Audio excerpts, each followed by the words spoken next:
seen quite a lot of videos about how to grow your natural 4C hair, younger women, but I haven't really seen videos for women in their 40s, 50s, and even 60s. Hello and welcome to my channel. My name is Taya. In case you're new here, hi. Thank you so much for coming to watch my video. To my returning subscribers, thank you so much for coming back to watch another video today. So it's been a while that I've done a video about my hair. So if you've been following me on my channel, you know that I've been suffering from alopecia over the last couple of years, and I'm doing everything possible to try and grow my hair. So in this video, I want to talk about some things that I learned over the last 18 months to 2 years.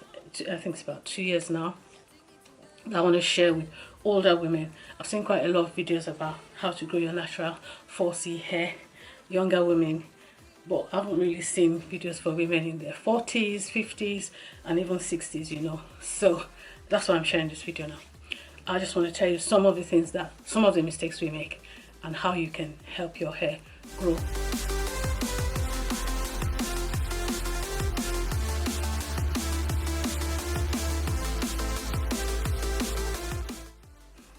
We're getting there.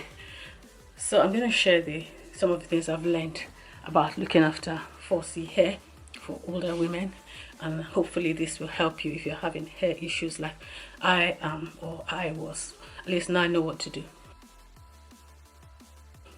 So for instance, our 4C hair when we grow older does not grow the same way it used to grow when we were younger. So we can't just keep plaiting it with attachments, braiding it all the time, and not taking care of our hair underneath. The hair is going to break because the hair gets brittle. It gets really dry and brittle. So the very first thing is that if you're wanting to grow your natural hair, to have natural hair, and you want your hair to look healthy and full of life even in your later years, you have to braid occasionally. You have to plait your hair occasionally. You have to look after it. You could use a wig. For instance, now during this weather, I won't go out with my hair like this because by the time I come back, it will be so dry, and I already suffer from dryness. Older women, we tend to have issues with dry hair, and that's because of hormonal changes that happen to our body when we grow older, you know, and it affects our hair. So plaiting your hair all the time, leaving it in braids, not moisturizing it and spraying it with water will just lead to your hair breaking off. And because the hair doesn't grow as it used to grow when you were younger, you just begin to see bald spots, which is what happened to me. I was always plaiting my hair. I plaited my hair for so many years. I stopped perming my hair about 10 years ago. I think it was 2010, but I didn't notice any growth, and I just felt, oh well, it's not growing, but at least I can keep plaiting it. And about 2 years ago, I started noticing bald patches all over my head, and that was when I thought to myself, oh dear, I'm getting bald. I really need to do something about it. So yeah, that's what I've been doing. So the very first thing is make sure that you don't plait your hair all the time. Second thing is that our hair needs moisture. When we're growing up, we're not told to spray our hair with water. When we go to plait our hair, they use a blow dryer, dry it and make it stretch. But for your hair now, when you're older, that is not a very good thing because it's going to break. It's going to get dry and brittle, and it's going to break off. So it's better to moisturize your hair with water every day. I do it morning and evening because my hair is really dry. So I moisturize my hair with water. Every morning I spray it with a spray bottle, and then I put on my shea butter, and also my oil. You know, I use oil as well. I use Jamaican black seed castor oil. So I use shea butter, I use olive oil, or I use my Jamaican black seed castor oil. Yes. So after I've sprayed my hair with water, I go in with the oils, and then I go in with the shea butter. And honestly, it makes my hair stay moisturized for a few hours. And then I have to do it all over again. But in the night, I just spray it before I go to bed.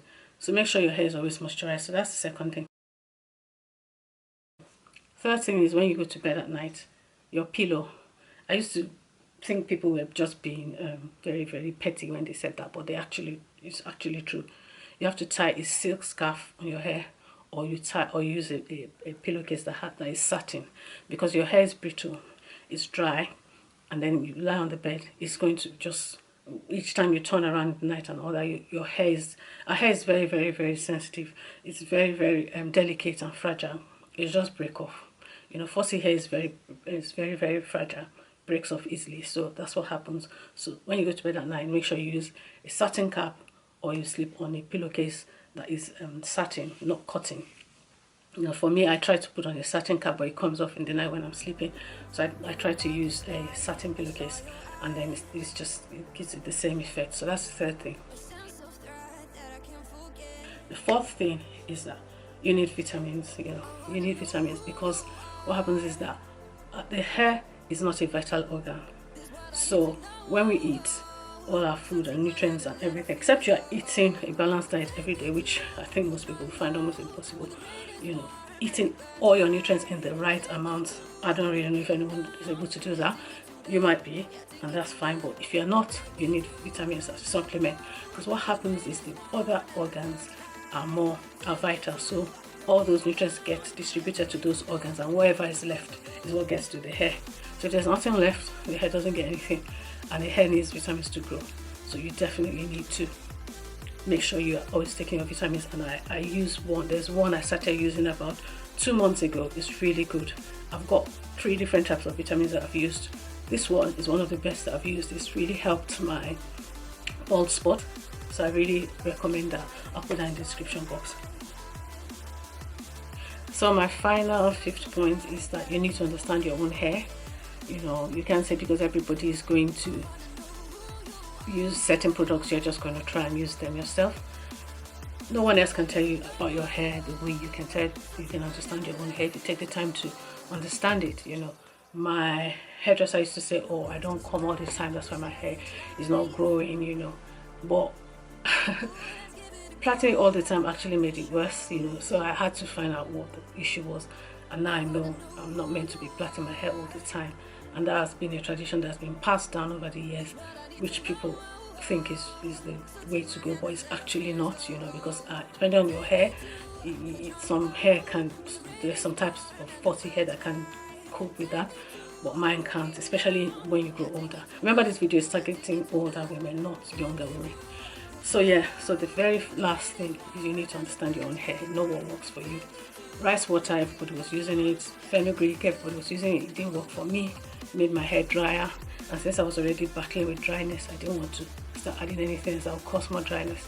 So I stopped using it. I tried it, but it didn't work. So I know the products that work for me. And yeah, so that's how you can grow your hair. So I hope this video has helped you, and I hope you have gained a few things. As I said before, I haven't seen many videos addressing fussy hair in older women, so I just decided, okay, let me just do one. At least now I know my hair is growing, and it's growing steadily but very slowly, but at least I'm not losing much hair as I was when I was always plaiting it.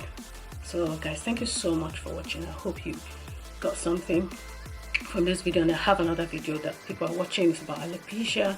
Thank you so much for everybody that has watched and commented on that video.